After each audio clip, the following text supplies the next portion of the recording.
the ones who hurt me, 'cause they never did deserve me.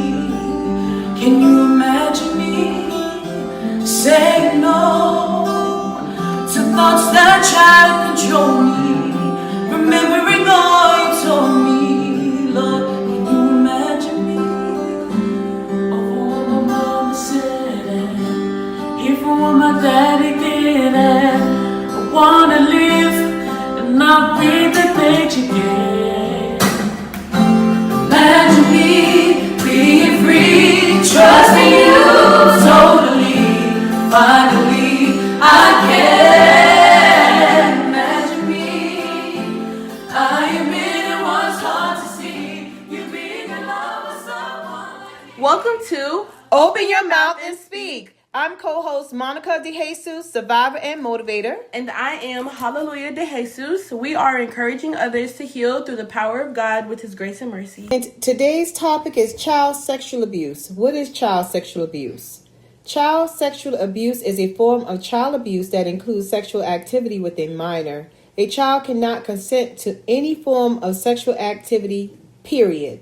When a perpetrator engages with a child this way, they are committing a crime that can have lasting effects on the victim for years. Child sexual abuse does not need to include physical contact between a perpetrator and a child. Some forms of child sexual abuse include, but are not limited to, exhibitionism or exposing oneself to a minor, fondling, intercourse, masturbation in the presence of a minor or forcing the minor to masturbate, obscene conversations, phone calls, text messages, or digital interaction, producing, owning, or sharing pornographic images of movies of children, sex of any kind with a minor, including vaginal, oral, or anal, sex trafficking, and any other contact of a sexual nature that involves a minor. Source of information came from rain.org. Our guest for today is none other than my daughter, Hallelujah DeJesus. Hallelujah. I know that I heard you.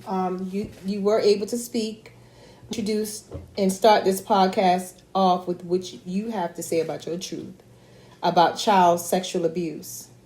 So, could you tell us, when did abuse begin, and can you also explain to us, things that happened during that abuse? The first time I was sexually abused, I was about 4 or 5 years old, and my little sister at the time was also touched. The young women who did it, they were teenage girls. I think they were about 16 and 14 at the time. Okay. And yeah, they touched us. In the beginning, they made it seem like jokes, like play. Mm-hmm. And then I remember a time where they did threaten us if we told. What are some of the things that they said? That they threatened us with? Yes. They would beat us up. That was it. Like, it was clear cut and simple. And when you're a kid, like, you're just born. Right. You're just in the world. You don't really understand how detrimental it is until you come a certain age to where your mind can grasp, right, the danger or that this is serious. The next time I was abused, it was after they stopped watching us, and my younger sister's father touched me. I know I wasn't 7 yet because she died when I was 7, but I had to have been 6 years old when that abuse started with the man who was married, and he was about 54, 55 at the time. And he's still alive. Everybody's still alive. So, yeah. Wow. Could you share with us some of the things that he did to you? Yes. And I know it may seem uncomfortable, but I know for our listeners out there, some people don't know how to speak up and speak out about the things that has happened to them. So we appreciate you sharing of yourself. So could you go a little deeper into explaining what some of those things were? So, I can just tell you a couple of memories that I remember. Okay. I'm going to try not to be too graphic. I remember one time when I was in the tub. Well, I actually remember the first time I was in the tub. I remember a lot of the first times that like when the pattern started with things. I just remember the first time. So the first time that he started messing with me while, I was in the tub, because in the beginning, he didn't mess with me in the tub. It was in the room at night. He would come in while me and my little sister was in the bed, get in the middle of the bed, and he would force me to put my mouth on his penis and, do That's private area. on his private area and perform oral. But in the tub, I remember it was like us. It was me and like the kids, because he had a son at the time and he had a daughter, a little baby, and they weren't that old. I think the son was about 2 or 3. I think my little sister was older than him, so he was 2 or 3, and the baby was about 1, maybe a couple months. It wasn't that old. But he would have us all washed in the tub, and I remember I was getting out the tub and he made me wait. He told everybody else, he helped them, and I just stayed in the tub and waited. And then he took me out the tub and he watched me dry off, and then he touched my areas, and he would lick my nipples as well. I remember not wanting to be a part of any of this. Mm-hmm. I didn't understand it. I was 6, Of course, you were young. And it was traumatizing because all I could really think about was the memories before that, which was the girls, touching me. Right. So now here goes an older man, and all of these people are supposed to be protecting a child, an innocent child, and my innocence was pretty much taken from me. It was perverted. And I also remember times where we would go to his friend's house, his mom's house, whoever's house that he wanted to take us to. And if we fell asleep on the way there, he would pull off the road, wake me up, tell me to go in the trunk, and he would do whatever he felt like was appropriate to him at the time. Even if I didn't want to, he would, if one of the kids woke, he would tell them to turn around, and tell him to go back to sleep so he can continue to do what he was doing with me. And I know this is complicated to talk about, and it's never easy to relive painful memories. But do you remember which memory sticks out to you that was the worst? Well, I remember a crying memory because, honestly, all of it, I cried. I really cried every single time, and I would say the worst one, and I think this was the only time that I truly remember him putting his hands on me. When we were in the room, it was like one of the first times it happened, and he wanted me to put my mouth on his private area, and I mean, anytime as a kid anything goes in your mouth, your automatic response is to bite down on it. And I bit him, and he slapped me in my face under the cover. And I started crying more because I didn't even want to do this. I didn't know what it was. And here this man go and slap me in my face because I did it wrong. There was another memory that hit home is I was outside playing with the kids, and he just called me over to him, and I went over, and he told me to go wait for him in the bathroom, and I told him that I didn't want to, and he told me to go because that's what he said. So, as a kid, you don't really want to be embarrassed or ashamed, and you don't want to be disobedient either. Like, growing up, that's what implanted teach you. Right in a child's brain is you don't want to be disobedient.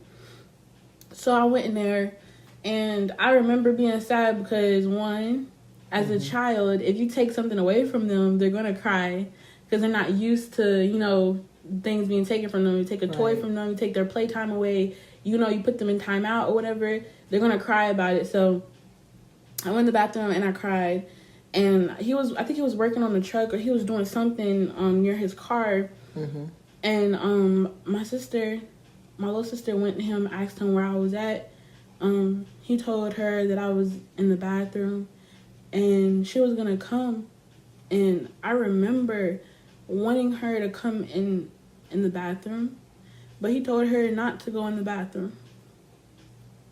So she was gonna come anyway. And I'm pretty sure he said, "Shout, what did I say?" And she didn't go. So she just turned around. She turned around, must be because she didn't come in the bathroom. And then, like, maybe 30 seconds later, it wasn't even a minute later, I was already crying. So he came in the bathroom and he told me to wipe my face.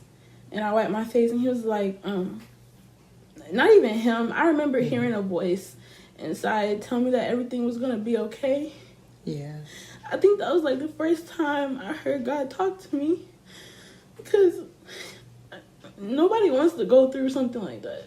Nobody does. When you're a child, Mm-hmm. you don't even understand what you're going through. You're too young to understand it. So I didn't know what the voice was, but it was very comforting. And then he told me to close my eyes and sit on the toilet seat. And he pulled his private out and started doing what he usually does. And then other things happened in the bathroom too. I think we was in there for like 5 to 10 minutes. I don't even know who was outside with the kids.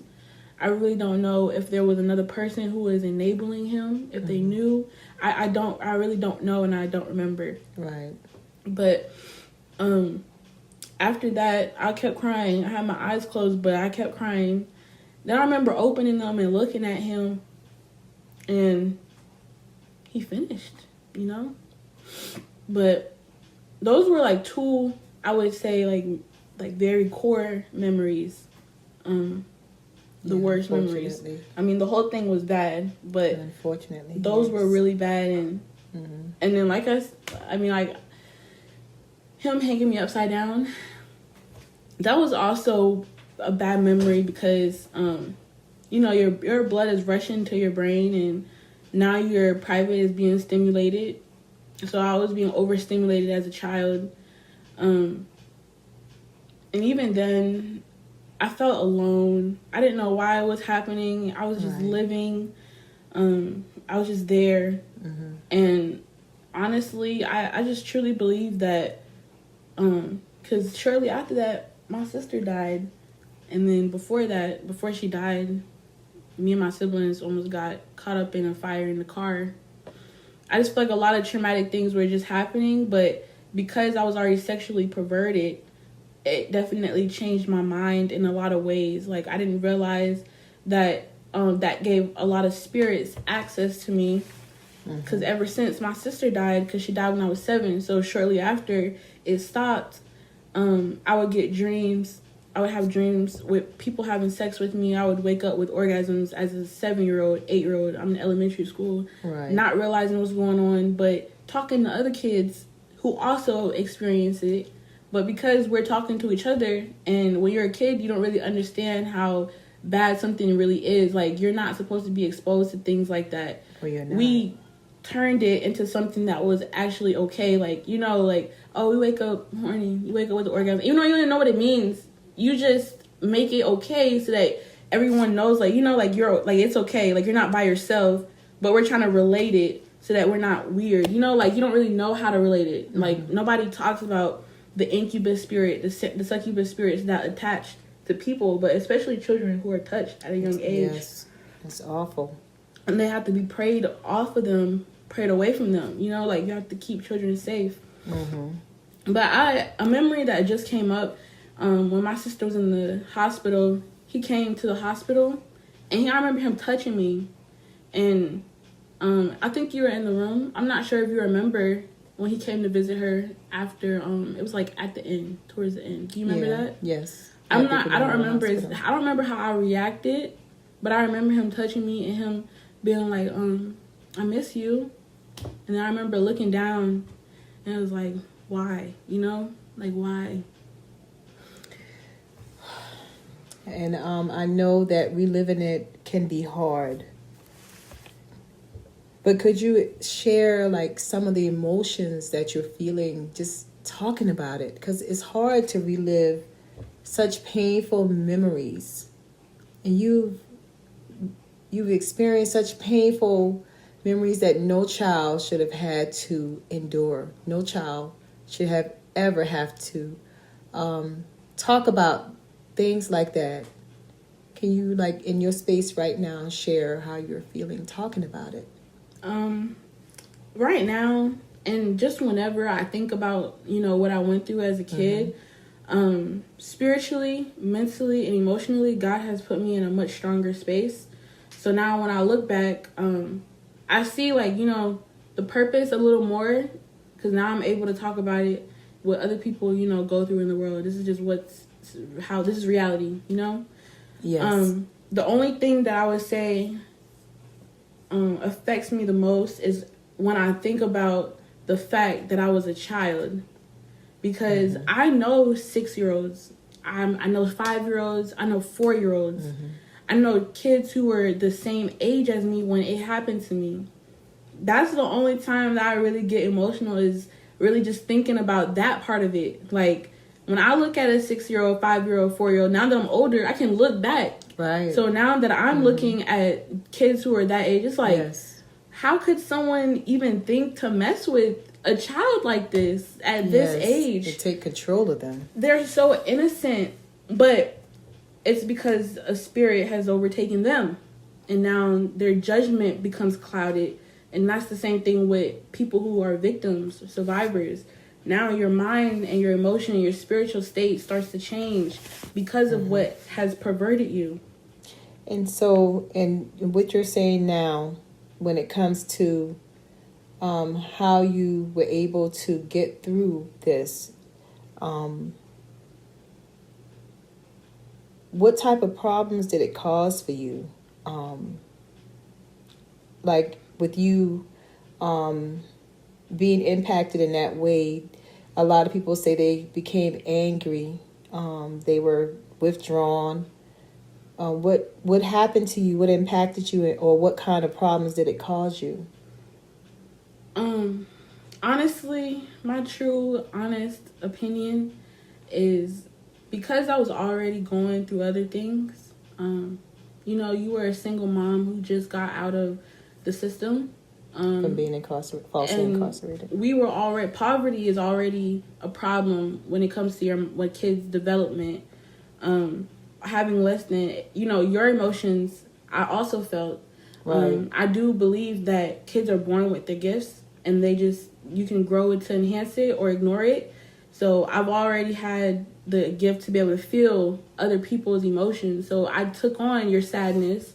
I took on your depression already. Right. So then when life just started happening to me for my journey, it was just on top of what I was already taking in. Yes. So once the situations happened, my sister got sick right immediately after that. As soon as I came back from meeting my other siblings from my dad, she got sick.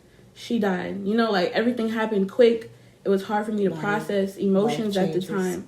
Traumatic life changes. Other things started happening after that. I started getting bullied in school. I started moving to another school. I found out what my real name was. I hated my name. I hated myself. I hated life. I really did. I was sad. So because I've already been, dealing with the emotions that was brought on to me, I lived with fear. You lived in fear. Yes. So your children is going to emit what you've already lived in. I was living in fear. I felt guilty for my sister dying. I felt like I could have been a better sister. And even then, after touching, he wasn't even the only person touching me. I was being abused by people my age. I'm not going to say names. I'm not going to give too much details. I don't want people to know the person. Yes. But there definitely was a young guy in my life that was around the same age as me that did a lot of things to make me use my body to make him happy. And I don't even, maybe he was touched. Maybe he had things, or maybe he didn't. But I was definitely a target for him. If he didn't win something, if you don't show me your titties, or if you don't let me touch you, then I'm going to do this, I'm going to do that. If you don't let me do this, I'm going to do this, I'm going to do that. I remember one time, and he used to do it around people. So I felt shamed, all the time. And this is already outside of me already experiencing that from teenage girls and a grown man, and now a boy that's my age. That's supposed to be like a cousin to you. And it's like all my life I've been targeted by people because now that I really think about the sexual perversions that happened to me, it was regular people. It was people that you trusted, people that other people trusted. It was people my age. I don't know if it was a spirit that was just lingering that, you know, pulled these people who were predators to me or who had the spirit in them, but I was always being targeted. It made me more angry. I started off with sadness. So fear, guilt, shame, all that created sadness. I was lonely for a long time. And then growing up, I didn't understand why life had to be the way it was. And all I wanted to do was have fun, but I always felt restricted. You know, like, you were strict because of what we've been through already. Right. So not only did I feel constricted physically, but now spiritually, emotionally, and mentally, I'm already constricted because of what I've been through. So at this point, I'm about 12 years old, and now I want to kill myself. Because, like, you don't know what to do with any of it. You don't know what to do with it. And I do remember you came in the room one time, asked me if I was okay, and I told you I wasn't. But I didn't know how to express that how I wasn't. But because of that, I think that's why you didn't take it as serious, because this was before I tried to commit suicide. I talked to teachers, but, you know, you just don't understand, like, you don't really know how to elaborate exactly, what's going on. Explain it to an adult. So all I thought, you know, was, well, if I kill myself, maybe it'll make it better. That was the same year I met my dad for the first time. It was just a lot. I ran away a lot because of it as well. I just feel like, because I felt like nobody understood, and there weren't programs to help kids who've been through that. There weren't organizations near me to help me with that. The only organization that really helped me with my sadness was Camp Happy Days, and that was because of my sister dying. You know, it helped me cope with the cancer part of it.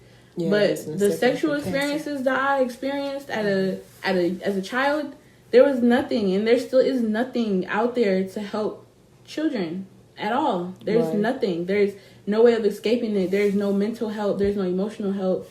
There's no help. Right. So, with what you're saying, and I know that you believe that your relationship with God helped you a lot with that. Can you explain or share with others that are going through situations like that what your personal relationship with God has done for you? Like I said, the first time I felt like I heard God's voice was that time in the bathroom when it was happening. And then when my sister died, that stamped a relationship with God because of her wanting to go home to Jesus and her knowing before she was sick that she was going to go home to God. But because of that stamp already, and my loneliness for a long time, it allowed me, because I was by myself, I mean, that God is with you.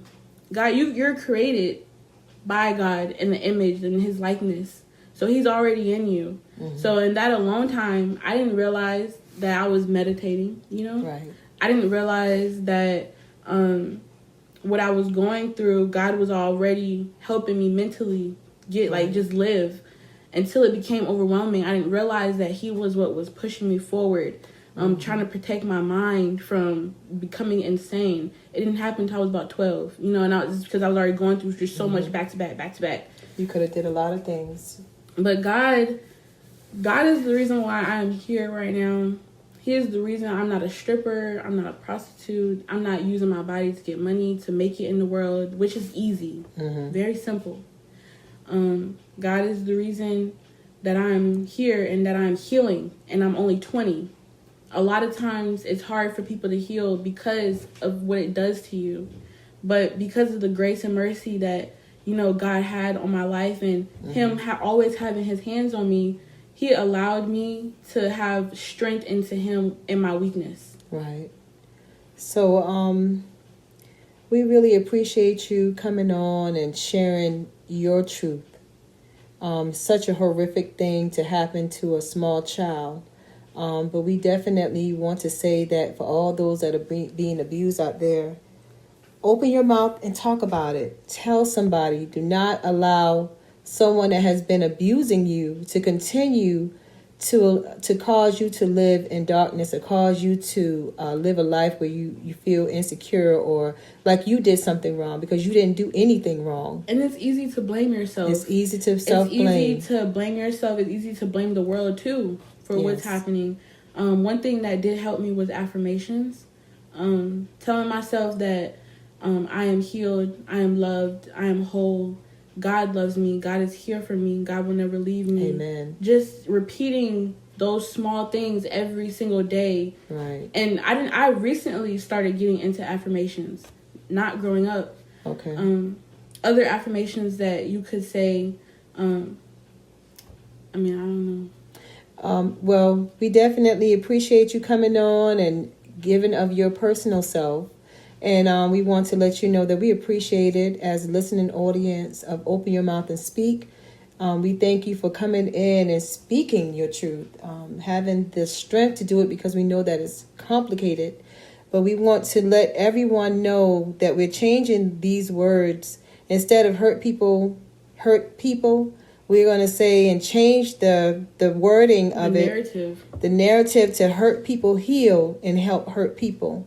So we want to thank you for tuning in to Open Your Mouth and Speak every Wednesday from 1 to 1:30 p.m. You can find us and also check out our hashtags. And we thank you for tuning in. God bless you. Shout out to Women's Inspirational Radio, Ms. Angela Goodwin Foxworth. And stay blessed. God bless you. Trust in God. He will get you through. Join us again next Wednesday from 1 to 1:30 p.m. on women'sinspirationalradio.org. This song is dedicated to people like us, those that struggle with insecurities, acceptance, and even self-esteem. You never felt good enough. You never felt pretty enough.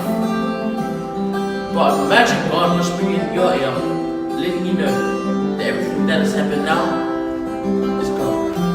Gone, it's gone, all